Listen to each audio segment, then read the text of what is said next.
So, Mario plus Rabbids Kingdom Battle is the game we just announced. We're super happy.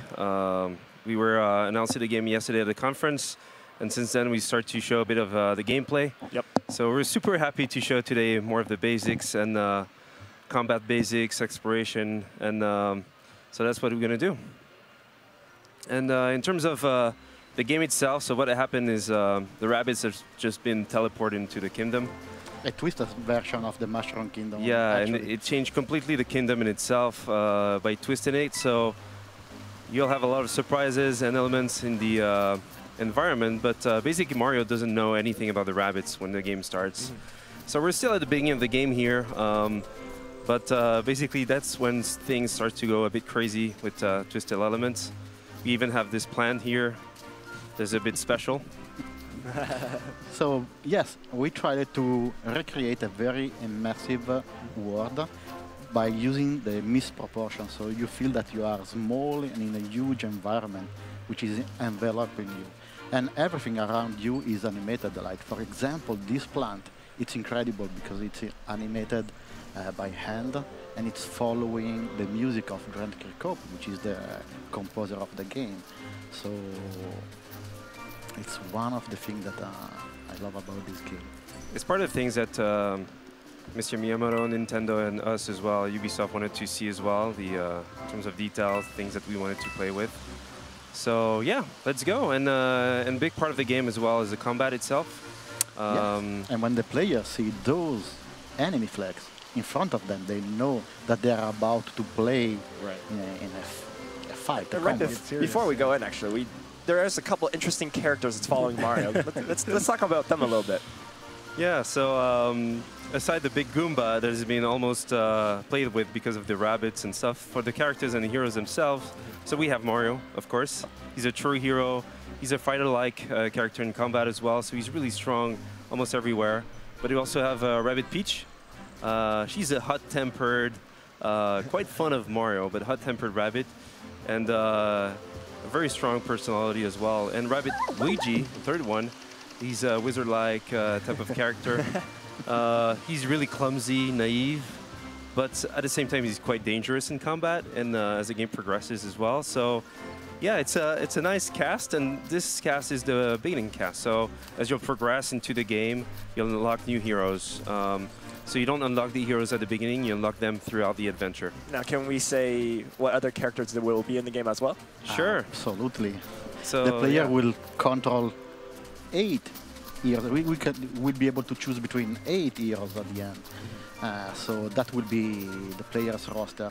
And we really wanted to play around this contrast between Mario character and the Rabbids one, like in order to create the humor. Yep. So if there is something that the Rabbids learn from Mario throughout the game is how to become heroes.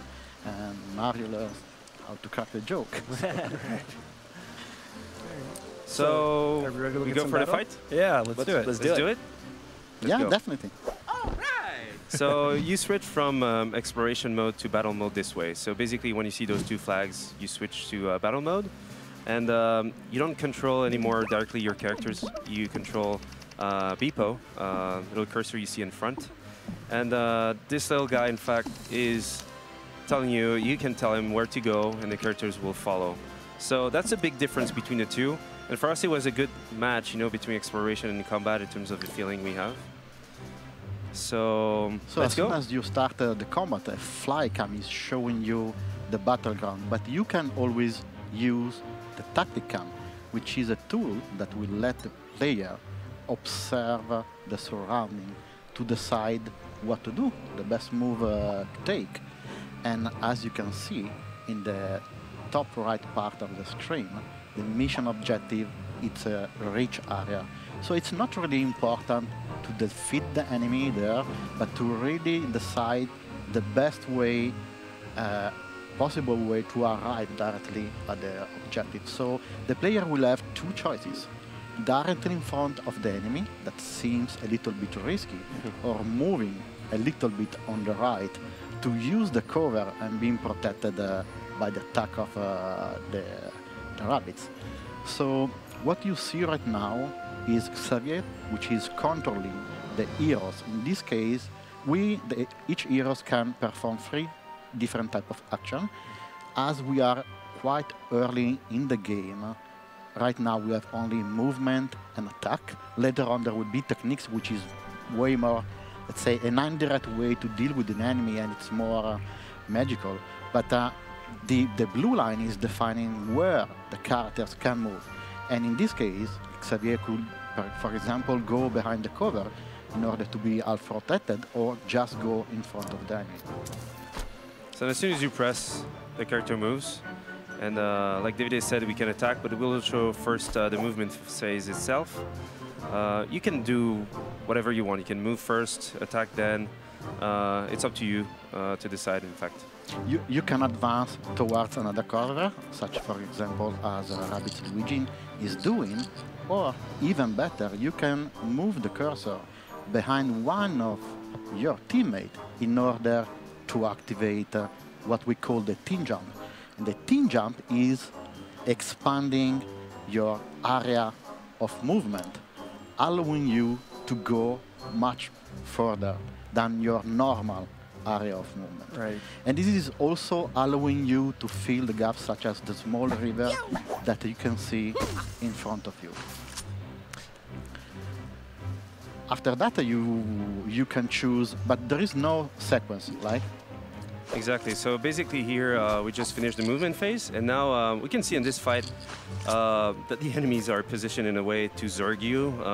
They called ziggies. Those guys don't have a lot of life points, but they're they dash you all the time. So it's good that I'm on the other side with Mario thanks to the team jump. So when you're ready, you press A, you attack, and what you may have seen just over the enemy is the hit percentage. So 100% means 100% chance to hit. If they are behind a half cover, full cover, it changes. So we'll see that just later on. So I'll continue with the attack here, and even defeat the enemy in the process. He's zapped out, and in terms of story, basically they're not dying.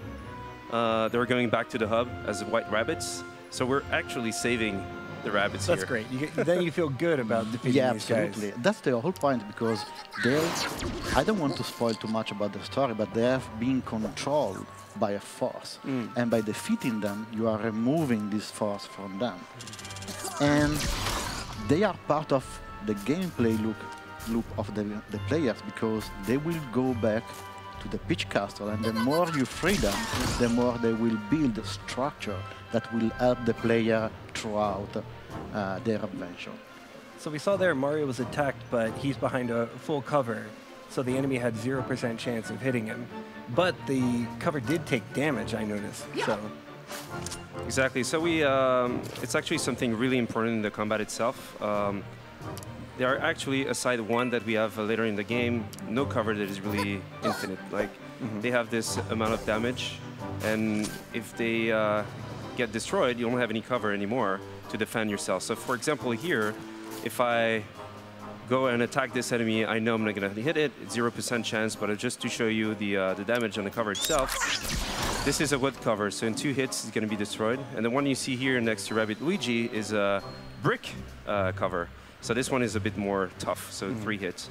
So basically, that's really important in the game itself to use this. The enemies will do it, you will do it, so... And this is cool because you can also use interactive element in the battleground, such as the Rabbids pipe. The Rabbids pipe really helps you to go in other places where you couldn't reach just with your area of movement. So when you use that tacticam, spot those pipes and use that to plan out your strategy. Exactly. So that's why the observation part is important, and we gave this tool to the player in order to really study, if they want to, the battleground. Definitely, it does count for you. You do have to explore a bit to really figure out that turn-based strategy and find out what the best advantages you have, especially in this new level and environment that you're encountering. Exactly. Here, it's even we showed some gameplay yesterday at the conference. It was just the fight after. This one is before, like David was saying, we don't even have the techniques. But one thing here that is really important for us in terms of design and philosophy was you see the water. This is creating a gap. So it teaches you to use team jump a lot. But the enemies do not use team jump. Those guys are dashers. You don't have globetrotters. Globetrotters is the second archetype we have. They do team jumps. But here we really want to show the player like, hey, you can protect yourself. They will dash you eventually because they will take the pipe by the end of the map, trying to rush you. But it depends because according to where you are in the fight, we never know what the enemies can do. But they should do that in this map because again, we want to teach you this is the way you can play as well. You can reach you know, bigger zones and reach new areas, but also you can go over gaps like water. And this is quite cool. And later in the game, you'll even have height. So if you go up there, you have an advantage in terms of damage. So it starts to build up, you know? We start to put the ingredients together. And this map is 30 minutes into the game, so it's really a good map to start to get those things in. Yeah, the players are still learning here. No? So it's really up to them where to move. They want to go directly against the enemy and risking to be dashed. But they maybe could arrive at the objective sooner, or they want to take maybe a more safer route like the one we are taking right now, because we are moving, helping each other using the protection of the colors. Right, and you had mentioned earlier that the objective for this battle is really to get to this final checkpoint.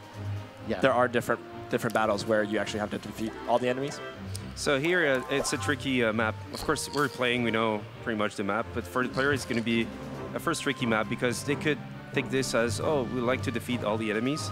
But the issue is that we have a lot of respawn, and the more you wait, the more enemies will spawn, and it's going to be very complicated. So here, it's a reach objective. You need to reach. One of your character needs to be in the zone, and this is something key for the players to do.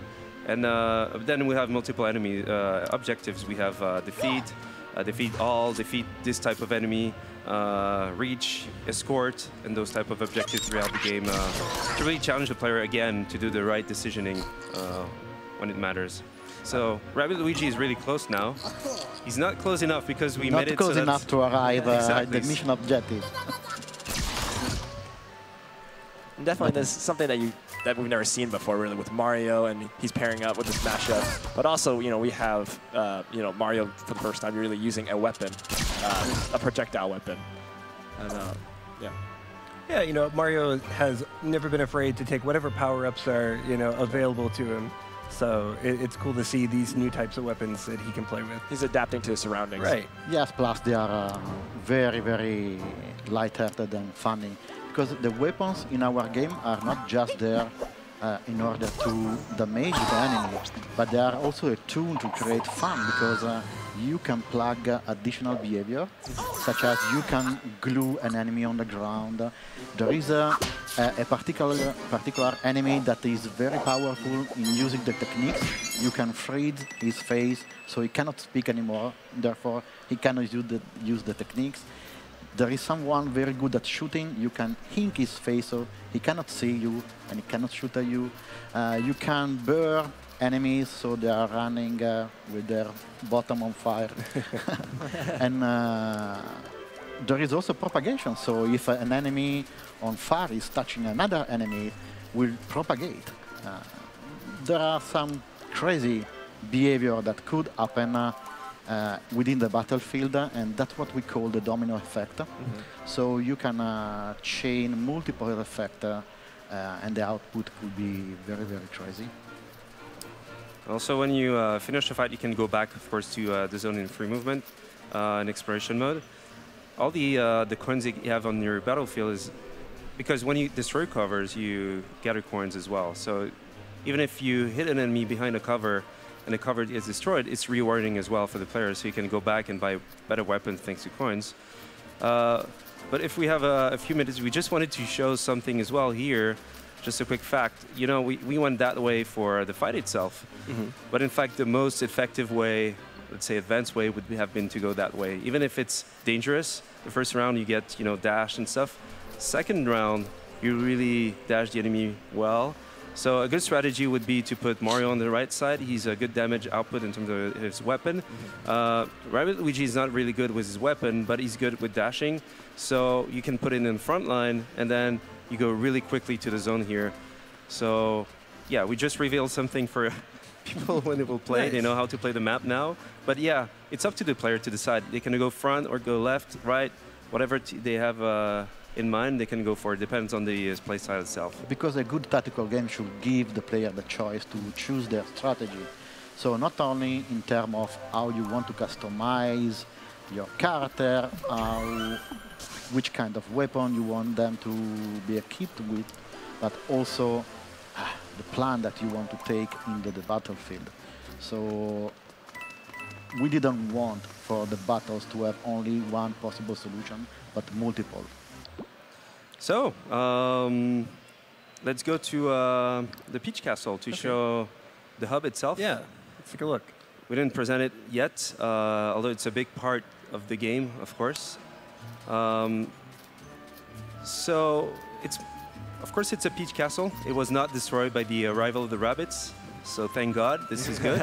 But the issue, or let's say the challenge for Peach as a princess as well, is that the castle will evolve as the game progresses. So as you progress, you'll see more stuff built by the Rabbids a bit randomly, or not randomly like this one, Battle HQ, to change your team, change your weapons, change your skills in the skill tree, access new worlds. So this one is the first one, Ancient Gardens. And you also have many puzzles around that you have to solve. And as you finish a world, you get new contextual actions and exploration as well, so you can progress and see other places that you couldn't go before. So this is key as well for the player to, go back to the hub and see what they could do now that have new abilities. So yeah, this hub will evolve throughout the game, and we won't be able to show today, the other worlds, but as soon as you finish a world, you can access the new one with this new ability, and the cannon takes you and then shoot you in the world itself. And we just saw an example here of a little puzzle that we have with the red coins that we have in the game as well. So we have yellow coins, red coins, blue coins as well in the bug zones. Museum where you get all the collectibles from the game. You can gather in the game. This one is still broken when you're at that moment in the game, but it's the washing time machine. That's what they use to come in the world itself of Mario.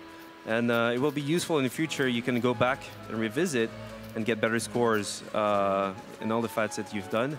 And also other elements that here are teasing that the player will discover. New worlds here, etc., etc. So that's really an important part of the game as well, this hub and how it will evolve with the game itself. And I do remember that the hub was one of the first things that we decided to do within the game, like really a point of contact for the player to really help me throughout the whole game. And I remember when we were told that we were about to work with Nintendo on a game that was featuring both Mario and the Rabbids, and we immediately understood that it was a lifetime opportunity. We worked really night and day in order to find something unique for the Rabbids, but as well for Mario. So as we are huge tactical fan, we said, okay, we should use them to propose something fresh, something new in the turn-based combat games. But at the same time, we wanted to stay true to the Mario universe. And therefore, we decided to mix those two different phases, but in a seamless way, like the combat and the adventure. And at the end, when we felt that we had a solid idea, we decided to meet with Nintendo. And I remember that we had only 3 weeks and a half. It was crazy to remember, to really prepare something. And when I finally met Mr. Miyamoto, I felt like he's the creator of my favorite game. It's the inspiration of my career as a game designer. And I felt like if I was divided like in two. So the passionate Nintendo player and the Ubisoft creative director, the urgency to ask for an autograph and the responsibility to present the game the most professional way. Sure. But at the end, the effort paid off because he told me that he was impressed, and keep asking how come that we had Mario and Luigi in our prototype. But the truth is that even if we spent, we had only 3 weeks and a half to work on the prototype, we recreated Mario and Luigi from scratch, the model, the animation, the rig, in order to try to translate their essence in our prototype. And I think that this was the moment where we truly convinced Nintendo about our commitment and passion. So from that moment on, we kept meeting with them in Kyoto. It was an incredible journey, and Mario plus Rabbids Kingdom Battle become really a work of love, a labor of love. That's such an amazing story. Yeah, I think you guys have a lot to be proud of, and I know that Mr. Miyamoto, he's hard to impress, and you guys have worked really hard, and I'm super proud of what you guys have come up with. I can't wait to play the full game. And it's just beautiful looking with all the graphics and the different tactical style, but also the exploration of the game. It's a new style that we never really encountered before. So we didn't sleep a lot these past month and years, but we're super happy to be here and talk about the game. It feels great. Like we were almost like in the cave, working on this game. And I think for the team, the whole team, dev team, all the studios, to be here today to talk about the game, show the game, finally. It's just super exciting. Yesterday press conference was it went very well, and wall of all the emotion. emotions we had on it was great. And I think now showing the game like that is just incredible. Thank you. Awesome. Thank you so Thanks much, guys, for coming. So this was Mario plus Rabbids Kingdom Battle, and then up next we have Fire Emblem Warriors. Stay tuned for more.